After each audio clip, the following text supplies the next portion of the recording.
नमस्कार, news express देख रहे हैं आप। आपके साथ मैं हूं नम्रता चौधरी। आज इस वीडियो में बात करेंगे बंगाल के अतीक अहमद की। अनुव्रत मंडल का मैं जिक्र कर रही हूं, जो गुमनाम हो चुके हैं पूरी तरीके से। हाँ, आप कहेंगे कि एक वीडियो तो वायरल हुआ था, लेकिन वो भी कैसे वायरल हुआ? फेक वीडियो था वो। दरअसल पहले चरण का मतदान जब बंगाल में हुआ तो बंपर वोटिंग हुई। 92% के आसपास वोटिंग परसेंटेज रहा। और ये कहा जाता है अमूमन राजनीति में कि जब भी किसी राज्य में इतने बड़े लेवल पर वोटिंग हो तो इसका मतलब ये होता है कि लोग अब परेशान हो गए हैं मौजूदा सत्ताधारियों से, वो बदलाव चाहते हैं, इसलिए ज्यादा से ज्यादा संख्या में बाहर निकलकर वो वोट करते हैं। बंगाल में भी ऐसा होगा या नहीं, ये देखने वाली बात होगी, क्योंकि 2 चरणों में मतदान था। अभी तो सिर्फ पहला चरण हुआ है, अब दूसरे चरण में मतदान होना है। और ऐसे में मैंने जिक्र किया अनुव्रत मंडल का। देखिए, सेकेंड फेज की वोटिंग के लिए बीजेपी ने अपने बड़े बड़े चेहरों को मैदान में उतारा हुआ है।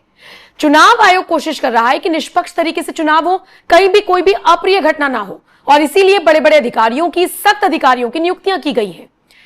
तृणमूल कांग्रेस की तरफ से कौन प्रचार कर रहा है? ममता बनर्जी, अभिषेक बनर्जी, ज्यादा से ज्यादा सयानी घोष, महुआ मोइत्रा, चलिए ले लीजिए।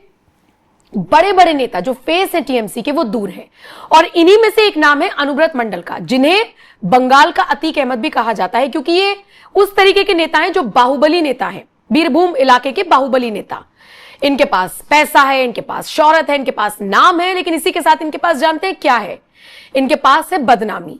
दरअसल इनके ऊपर इतने चार्जेस लगे हुए हैं, इतने मुकदमे हैं, इतनी बार जेल जा चुके हैं, अभी जमानत पर बाहर हैं, लेकिन छवि बहुत खराब है। अब वो बीजेपी जो योगी आदित्यनाथ को बंगाल में उतार रही है और वहां पर माफिया राज खत्म कर देंगे, गुंडा राज खत्म कर देंगे वाली फिलॉसफी पर, लॉ एंड ऑर्डर को मजबूत कर देंगे वाली फिलॉसफी पर बीजेपी काम कर रही है। वहां पर अनुव्रत मंडल जैसे नेताओं को टीएमसी भला कैसे टिकट दे दे, क्योंकि उनकी छवि खराब है। तो हुआ ये कि टीएमसी ने अनुव्रत मंडल से दूरी बना ली, कहा कि हम टिकट नहीं दे सकते क्योंकि आपकी छवि खराब है। अनुव्रत मंडल वो नेता जो टीएमसी सुप्रीमो ममता बनर्जी के एक इशारे पर बवाल कटवा दे पूरे बंगाल में, कटवाया भी है। कई जगह पर जो हिंसा हुई है उसके पीछे का मुख्य कारण यही आदमी था। ममता बनर्जी के इशारों पर चलने वाले इस आदमी को जब टिकट नहीं दिया गया तो सबसे पहले तो नाराज हुए इसके समर्थक, फिर ये खुद भी नाराज हुए। और आलम यह रहा कि ममता बनर्जी के किसी मंच पर, अभिषेक बनर्जी के मंच पर, तृणमूल कांग्रेस के लिए प्रचार के लिए ये कहीं भी नजर नहीं आ रहे हैं। हाँ, इनका बस एक वीडियो वायरल हुआ, वो भी फेक। पहले चरण की वोटिंग के बाद इनका एक वीडियो आया जिसमें ये कह रहे हैं कि टीएमसी मुश्किल से मुश्किल 15-20 सीटें जीत पाएगी। एक्चुअल में वो टीएमसी नहीं, वो बीजेपी के लिए बोल रहे थे, वो अपनी पार्टी के लिए क्यों बोलेंगे। तो बस एक वो कंप्लीटली फेक वीडियो वायरल हुआ। उसके अलावा अनुव्रत मंडल कहीं भी चर्चा में नहीं है। और बंगाल की जनता कह रही है कि यही तो हम चाहते थे कि जितने भी ये बाहुबली है, माफिया है, गुंडे हैं, ये सब पीछे हटे।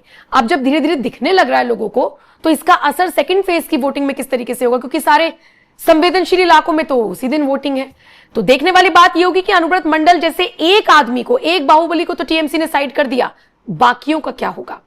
और अगर ये दबाव की राजनीति है तो ये बहुत अच्छी है, जो बंगाल की जनता को पसंद आ रही है। फिलहाल आप इस खबर पर और इस दबाव पर जो ममता बनर्जी पर पड़ रहा है माफियाओं को पीछे खदेड़ने का, इस पर क्या कहेंगे? कमेंट करके अपनी राय जरूर दें। बाकी खबरों के लिए न्यूज एक्सप्रेस देखते रहिए।